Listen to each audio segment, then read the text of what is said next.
Ce syndicat, on a peut-être eu l'occasion de le faire, mais moi, en ma qualité de président de Saint-Georges, je n'ai pas eu l'occasion d'en discuter, mais pour en rappeler dans quel cadre nous sommes, et ce cadre peut justifier ou expliquer un certain nombre de choses que vous constatez, notamment en termes de dysfonctionnement. Il faut savoir que d'abord, ce syndicat a eu une naissance peu précipitée de par une loi, et ensuite la mise en œuvre, puisque c'était la loi d'avril 2021 qui a donné naissance à ce syndicat, donc dans le cadre législatif.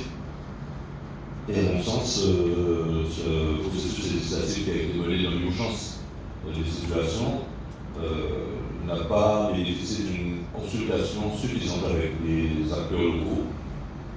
Et bien sûr, on voit aujourd'hui le résultat. Donc, soit une création est posée sans une concertation suffisamment profonde, suffisamment large, forcément il y aura des dysfonctionnements.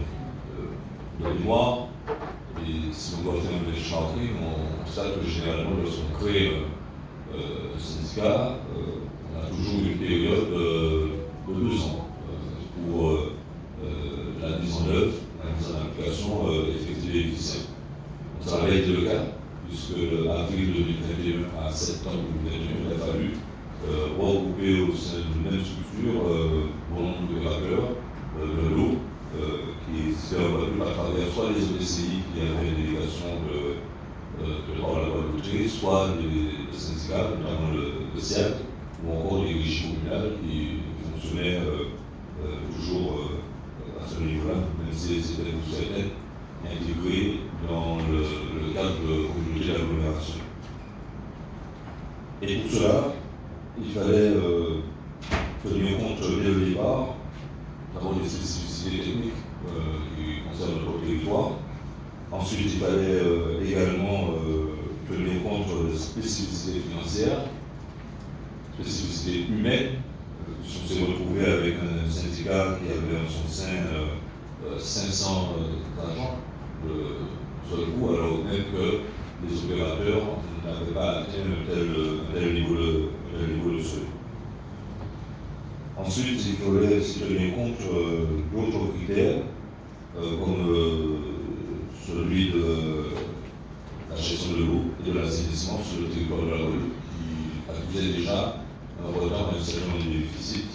Et puis il fallait aussi tenir compte d'une spécificité qui est celui des élus locaux, puisque les élus étaient, la gestion de l'eau et de l'assainissement était répartie sur le territoire, et chaque territoire, notamment à travers les périmètres des communautés d'agglomération, fonctionnait avec sa propre gouvernance.